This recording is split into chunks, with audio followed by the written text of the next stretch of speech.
Welcome to The Lens. This is where you learn about all the lenses, how they look and what they do. John is going to teach you focal length, showing you demonstrations from 24mm wide right up to 200 and how they shoot differently and how to see lens distortion.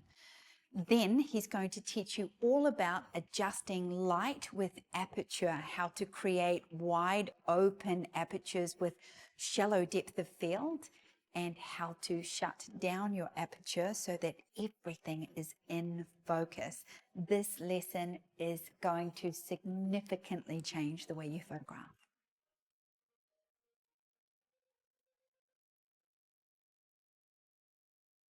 This section is on the lens, which is actually one of my favorite aspects of photography.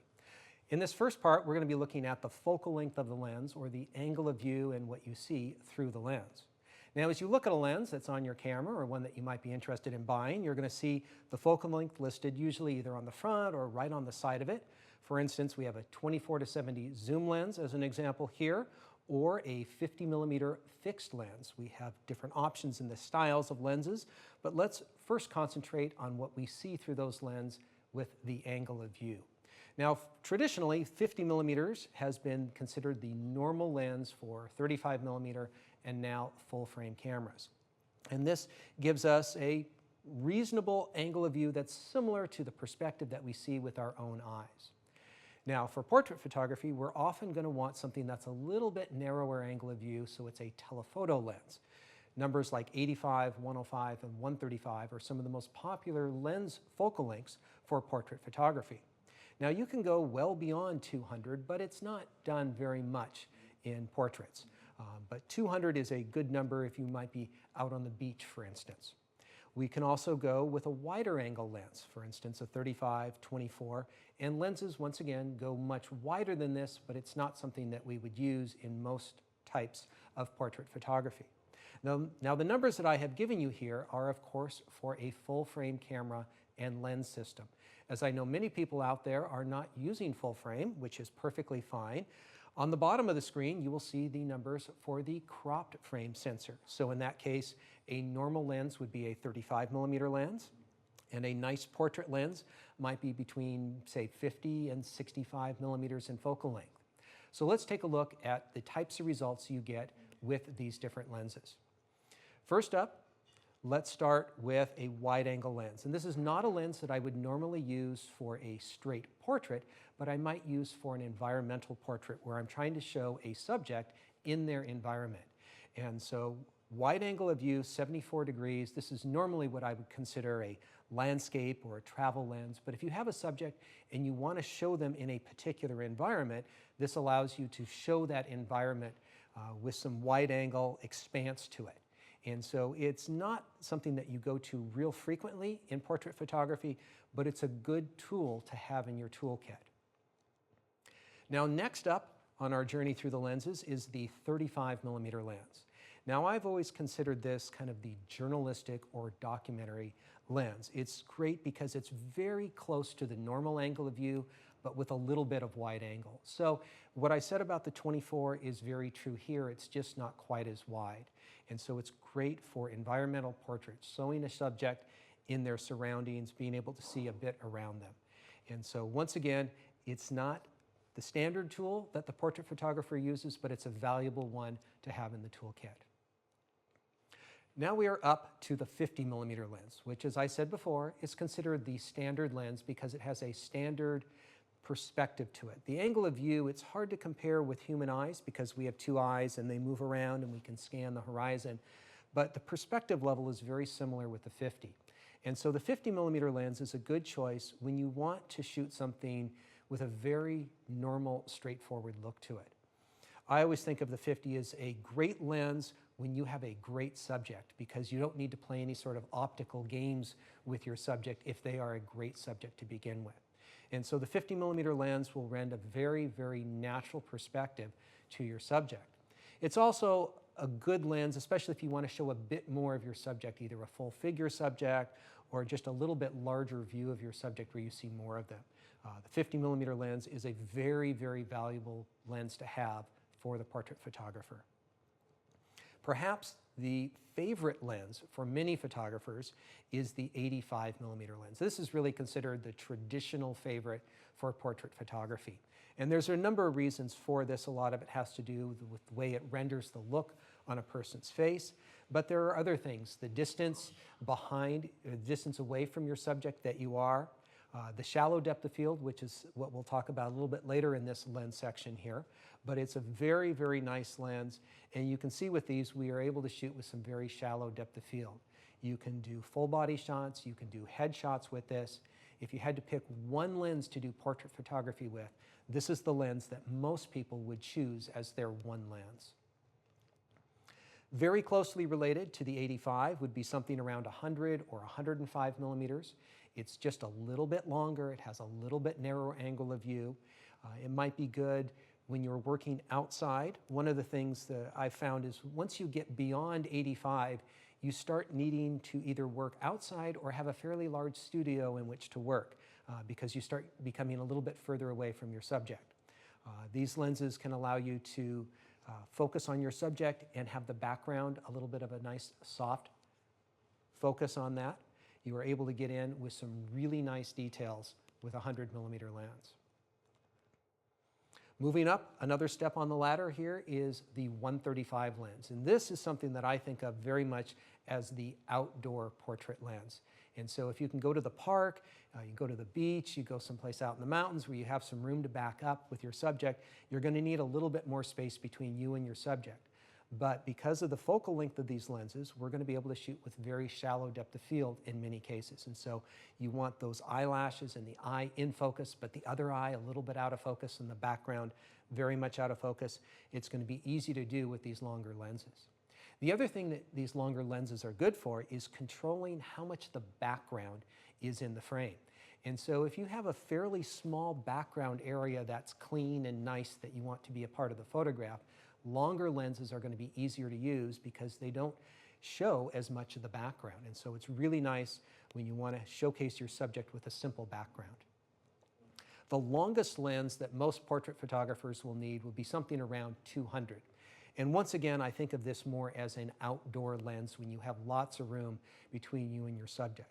You can use it inside, but you might be shooting some very close-up shots. And so if you do want those really tight head shots, the 200mm lens allows you to get those shots without being too close to your subject. When you're outside, you're going to have a little bit more distance between you and your subject. Once again, it has a fairly narrow range of what is in the background, and so it's a very good tool for the portrait photographer and can be very handy. I have found it a bit more handy outside than inside.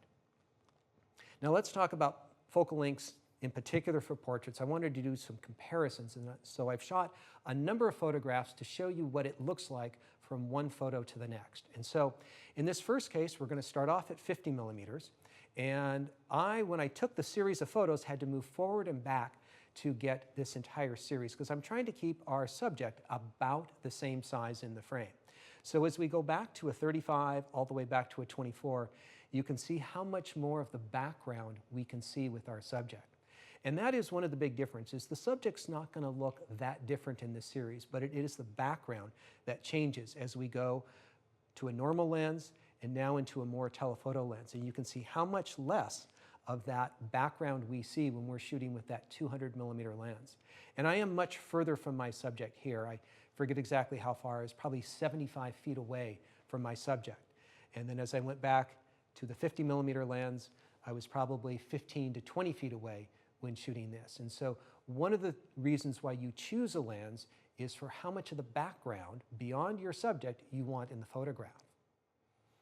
And so get your lenses out, do this experiment yourself. You don't even need to have more than any sort of fancy lenses, just a couple of zoom lenses or a couple of prime lenses.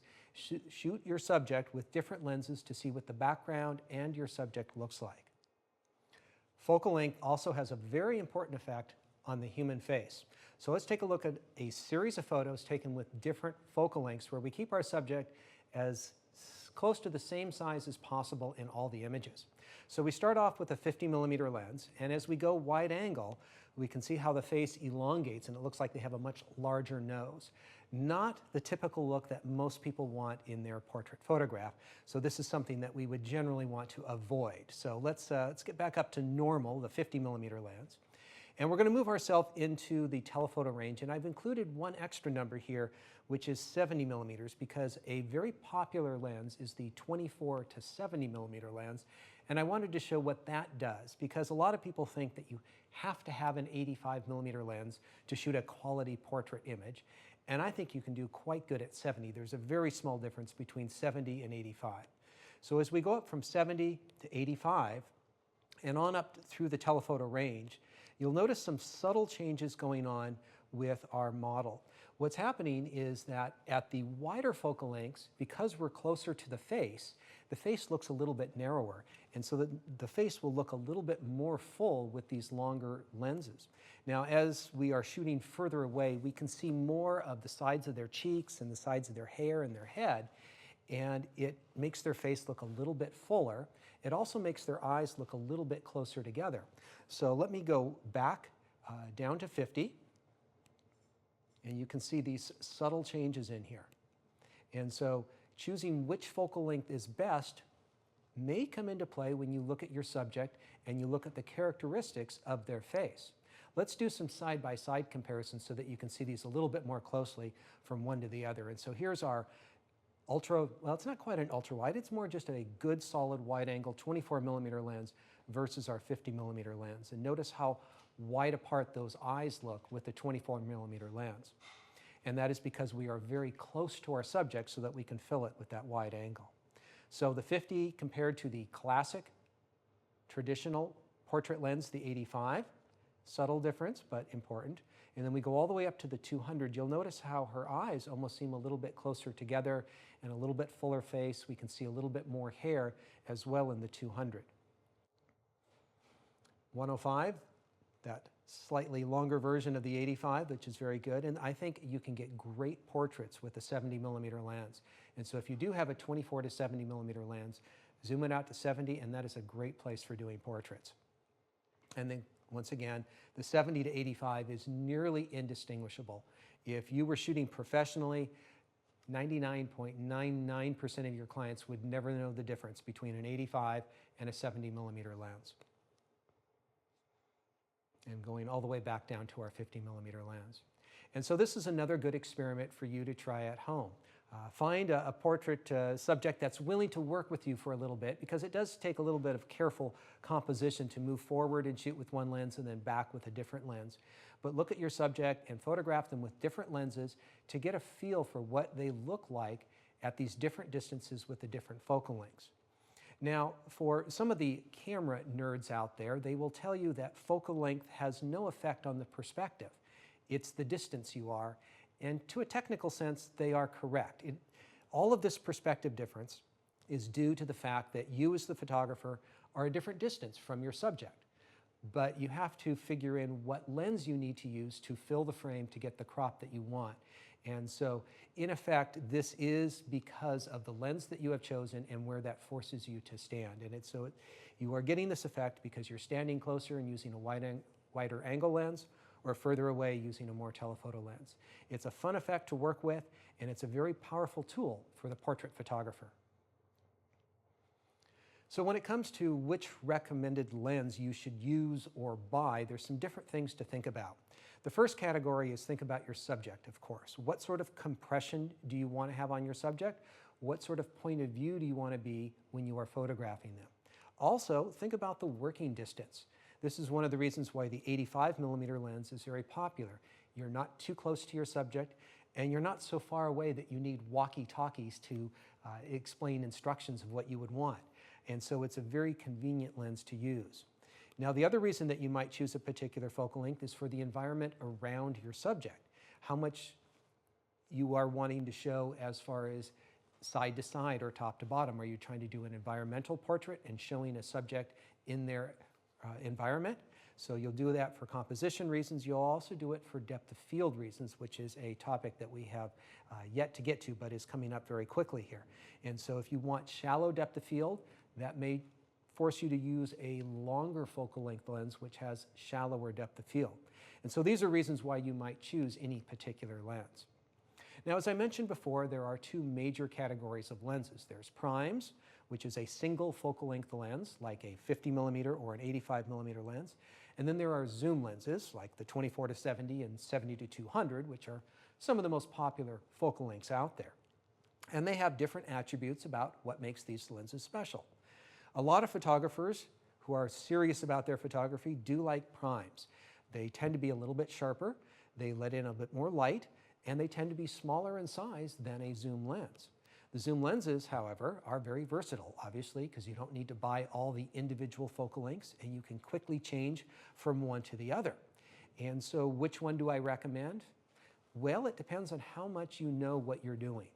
If you are in an environment that you don't have a lot of control over, then a zoom lens might be a very good choice because you can work up closer to your subject, you can be further away from your subject, you can do a lot of different things. If you know exactly the parameters of your shoot and exactly what you're going to get into, that's when the prime lenses become more valuable. And so it's not necessarily that one is better than the others. You could run a full-fledged business off of zoom lenses. They are sharp enough for that, even though these other ones, the primes, are a tad bit sharper. And so what tends to happen for a lot of people is they'll start off with zooms, figure out where they like to shoot and their style of shooting, and then they'll add in primes that fit those specific needs once they get to that level. So you start with zooms, and then you move a little bit more to primes, and some people still continue to use zooms because they need that versatility. And so it's not necessarily one is better than the other. They are both valuable depending on how you want to use them. So some recommendations on what you might want to look at to put in your kit as a portrait photographer. And I've put two categories on here. One is economy, for those of you that have a little bit of a budget that you have to work with and you're looking for the best bang for the dollar. And then for those of you who just want the best of whatever's available, I'm going to give you the premium option out there.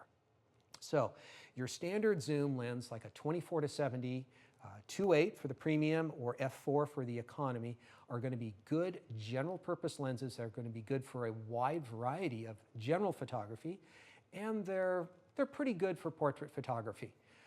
They're not ideal portrait lenses, but they're a valuable toolkit for a photographer. Next up is your telephoto zoom, and there are a lot of people who have made a whole career with that 70 to 200 2.8 lens. It is a fantastic lens, no matter which manufacturer you're getting it from. It's a very good focal length. It's exactly the focal length that you want to be in for most types of portrait photography. You can shoot full body, tight headshots with it, indoors, outdoors with it. There is a smaller, lighter f4 version that is a little bit less money and probably about half the size and weight.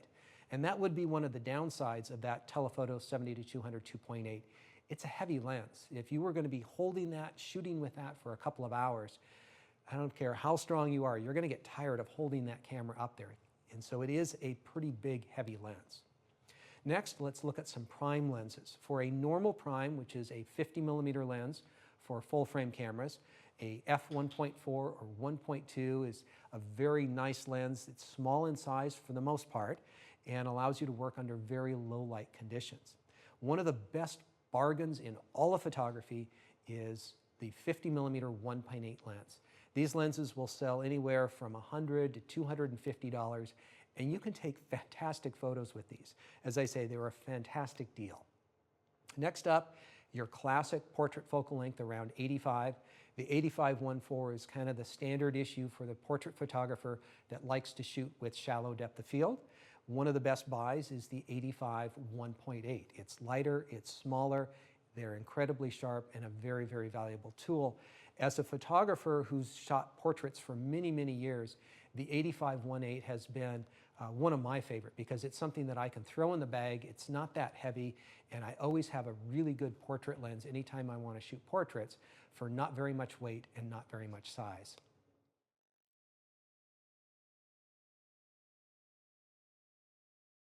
Okay, the next topic within lens is talking about the aperture. So let's talk about what the aperture does and how to use it. So in the camera, the aperture is the opening that allows light in through the lens itself. And it's a term that gets misused in some ways because the maximum aperture refers to the largest opening of your lens. And on the front of your lens, it might be listed like this one as 1:1.4. And what that means is 1 over 1.4, and that means the maximum aperture is an f1.4 setting. But the lens has a physical aperture that opens and closes within there to control the amount of light coming through the lens, making its way back to the sensor. And that's the actual aperture. Most people say, what aperture lens do you have on there? What they're really asking is, what's the maximum aperture? Because that's a very important setting and aspect of any particular lens. So the f-stop, the ratio of the focal length of the lens to the entrance pupil. In short, it is the opening of the lens. And so we have a lot of different openings that we can set our lens to. f1.4, which is not available on all lenses, is a very wide opening. f22 is a very small opening that restricts the amount of light coming through the lens by quite a bit. And we can set these according to our needs and how much light we need to let in the lens. So let's take a look at what's going on. In the lens, there is the number of aperture blades that move in more closely with each setting. So as we move from one setting to the next, we're letting in half as much light. As we turn around and go the other direction, we're letting in twice as much light with each one of these settings. And these are very important because, like with shutter speeds and ISOs, we are often making these whole stop settings where we're doubling the light or we're cutting it in half. It's a very common thing in photography. So, very important graphic to remember, and it's sometimes counterintuitive, especially for beginners, because 1.4 is a small number, but it's a large opening. 22 is a large number, but it's a small opening, and that's because all of these are fractions. Now, as we go from, say, 5.6 to f4, we are opening up the aperture and letting in more light, twice as much light in this particular case. When we go from 5.6 to f8, we're stopping down the aperture and letting in half as much light. So you can see, once again, we're using that term full stop of light. Now, one of the things that's a little bit different here than in the shutter speeds and in the ISOs that we've talked about in previous sections is that we're not doubling the numbers, nor are we cutting them in half. And that is because a circle, when you want to let in twice as much light with a circle, it doesn't need to be that much bigger because of all that outside area. It lets in light much more quickly. And so we have a different set of numbers that you're going to have to get used to because this is the way the lenses are marked and work. Now, many lenses, zoom lenses, will have a variable aperture. And that means the maximum aperture changes depending on what focal length you are currently zoomed to. Here's a good example.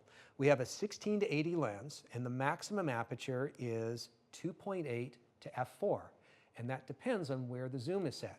So for instance, if you set this lens to the 16 millimeter zoom position, the maximum aperture is going to be the first number, the 2.8, which means the range of that lens is going to be from 2.8 maybe down to f22.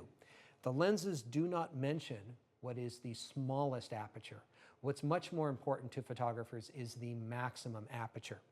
And so the 80 millimeter, the second number in the series, will refer to the second number in the aperture.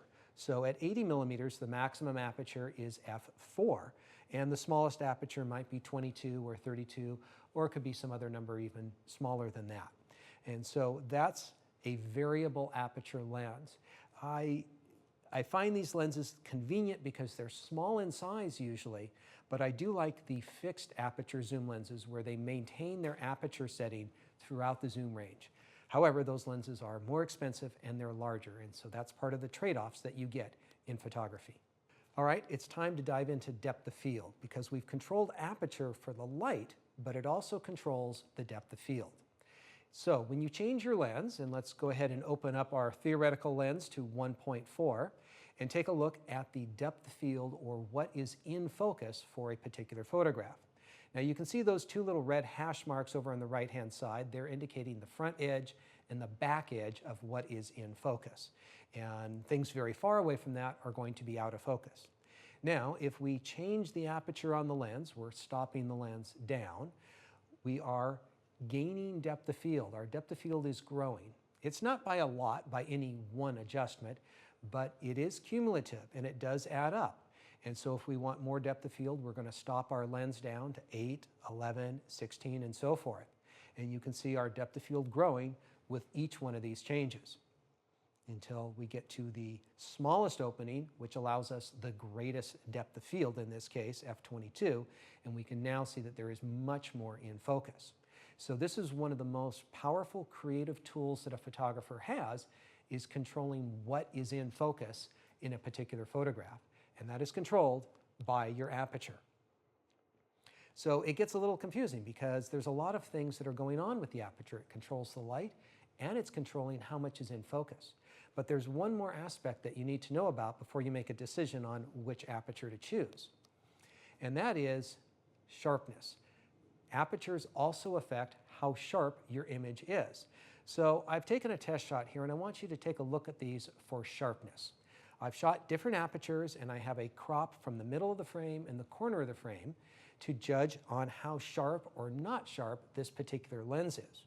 Now arguably or maybe not arguably, the worst of these images is the image over on 1.4 of the front of the camera lens. It's from the edge of the frame, and lenses tend not to be as sharp in the corners and over on the sides as they are in the middle of the frame. The other thing you'll notice is the sharpest pictures seem to come around f/5.6 or maybe f/11.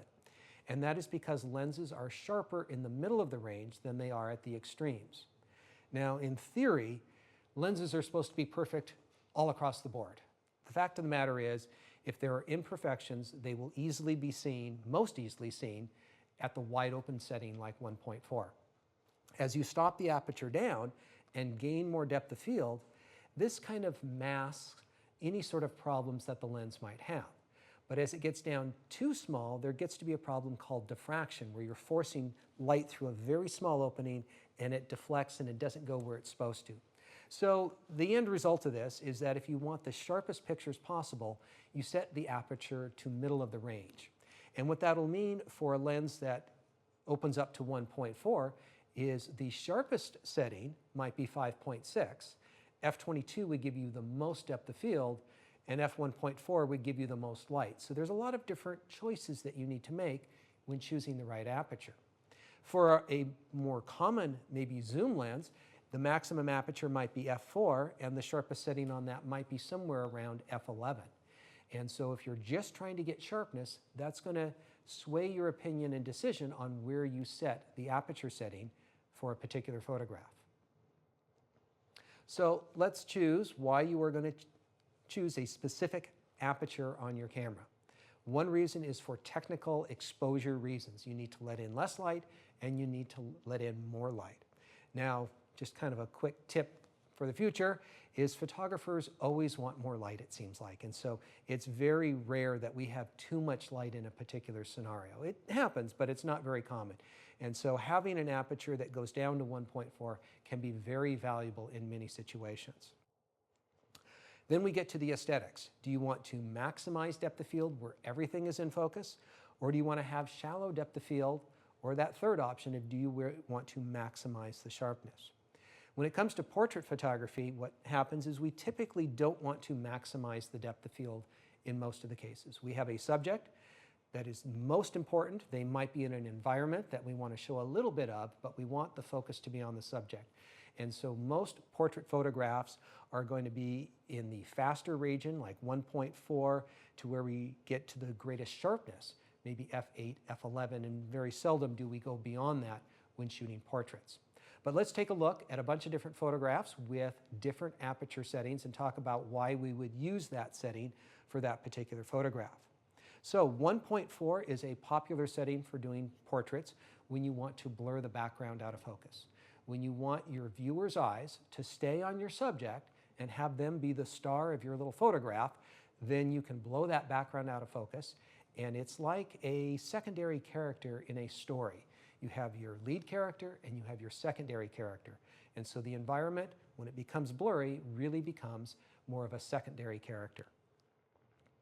And so that 1.4 with mini lenses can allow you to shoot with that very shallow depth of field so that your focus is very, very pinpoint on one particular area. And so in this case, it's focused on her eye, but her eye to the left, for us, her right eye, is not nearly in as sharp a focus because this lens is shooting with such shallow depth of field. If you want to focus on the entire face, this is too shallow of a depth of field. And what you will find is you research what other photographers do. There's a lot of photographers that talk about shooting completely wide open. But there is a lot of photographers that don't shoot wide open because they want to get greater sharpness of their subject. This is just one tool in the trick of photographers of blurring out that background. We also will be shooting at f2.0 or one of these wide open settings for light. If we need to let in more light, if it's a low light situation, we might use that. Or in the case here where we're out in the park, we want to blur that background. There's a parking lot back there and trees, and we don't want that to be in as much focus as our subject. We'll open up our lens and we'll be able to show our subject with a shallower depth of field. In a lower light situation, we might want that 2.0 because we need it in order to get the right shutter speed that we want. Most zoom lenses will have a maximum aperture of around 2.8, and so this is as shallow as depth of field as you're going to get with one of those 70 to 200 2.8 lenses, for instance. And it's very good for blurring out the background. Many times you don't want too shallow a depth of field because you have multiple subjects that are not exactly at the same plane. 2.8 gives you a little bit more depth of field so that your subjects can both be in focus. Now, some of the more basic lenses, the economy lenses, if you will, have a maximum aperture of around f4. And you can still shoot with pretty shallow depth of field where your subject's sharp and that background is out of focus, even at f4. When you're working more in the studio with multiple subjects, once again, you're probably going to want a little bit more depth of field. Choosing 5.6, our subject's entire face can be in focus. We're not doing the super shallow depth of field trick. We're getting greater sharpness with our lens by stopping it down to 5.6. In this case, I did actually use a very long lens, I think longer than 200 millimeter lens, and 5.6 was the maximum aperture on this lens. A lot of the telephoto zooms have a maximum aperture of 5.6, and with that long telephoto lens and a relatively fast aperture, at least for this focal length, you're going to get a somewhat shallow depth of field. Now, for the greatest sharpness, probably the favorite aperture is f8. Now, unfortunately here, you're not able to blur the background out. And in this case, we have subjects at slightly different distances. She's slightly behind him, and so I needed a little bit more depth of field to make sure that both of their faces are in sharp focus. Working in the studio, f8 is a great place to be because we're not trying to blur our subject out from the background. We've specifically chosen a plain background so it's not a problem, and we want to make sure that our subject, the fabric, the clothing can all be easily seen, and with f8 we have a little bit more depth of field to work with that. Closing down for more depth of field, I don't shoot a lot of portraits at f11. But if they are definitely at different distances, because she is about even with his ears. And so there's probably about a 3 to 4 inch difference between where their eyes are. And I wanted to make sure that their eyes are in focus on both of these. And I needed to stop down to f11 to make that happen. It's pretty rare that I would ever want to shoot at f16. What happens is that the background becomes much, much sharper and easier to see here. And here we can see the parking lot behind our subjects. And this is a choice that I chose to show you what it looks like if it shows down to f16. I would normally want to shoot this at a much shallower depth of field to blur out those elements that I am not interested in the background. And when it comes to f22, I think there's just not a lot of good reasons for shooting portraits at f22. It's very rare that you would ever need that much depth of field. So try to avoid that one if you could. So there you go. There's a lot of things going on with the lens, choosing the right focal length for the environment, for your subject, choosing the maximum aperture, for choosing the right environment that you're working in, as well as choosing how much depth of field. It's one of the most important aspects of portrait photography, and hopefully you'll be able to learn a lot from your practicing, which you should do. So get out there and practice with the different lens options that you have available.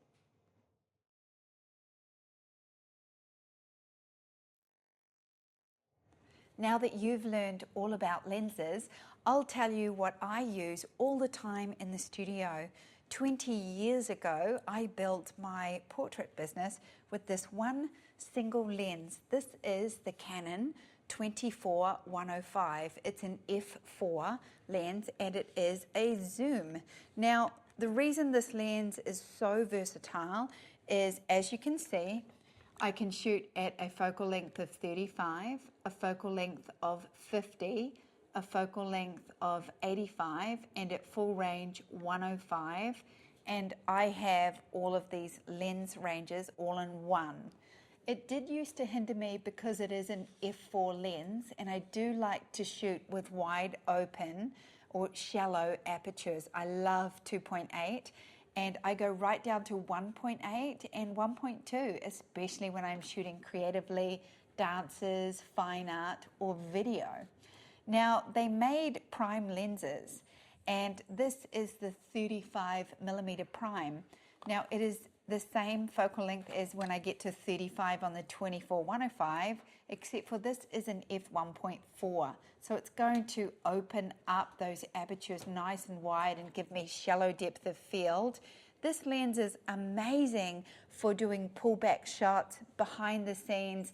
It's a very versatile lens to use for video as well as stills, and because most digital SLRs now shoot high definition video. But my go-to lens now is the 50mm 1.2. It is compact, it is nice and light, it is a prime lens, it opens right up to 1.2, it is very sharp. But mostly I use the 50 because at a 50 focal length, I'm in close quarters, very intimate with my portrait clients. I can have deep, wonderful close quarters conversations, and I'm right there instead of yelling directions at them with a 70 to 200. Now, if I was photographing children on the beach, running and having fun, a 70 to 200 would be perfect. But for what I do, this close quarters shooting, the intimacy of the 50mm is definitely my choice. I carry a 135 in my kit. It's also predominantly a great video lens. It's a beautiful prime lens, and I just love shooting portraits on this lens. I'm just careful not to use it when I'm in that close quarters. Otherwise, it puts me 3 times the distance away from my client. I always teach my photographers as they're learning, especially if this becomes more than a hobby and you want to start looking at portraiture or start to master portraiture, this really is the first go-to lens, as it has so much usage. You can really learn all of those focal lengths. And the reason that I bought the 50mm was because after 5 years of shooting with this lens, I noticed that the most used focal length on this lens was basically 50mm. So I realized that that was the distance I was always shooting, and that's why I chose the prime. Always remember this: you can buy all the lenses that they make, but does it make your ship go faster? Focus on the lens that's going to give you the look that you want. Save for that lens. You don't need multiple lenses. You just need the best lens for you.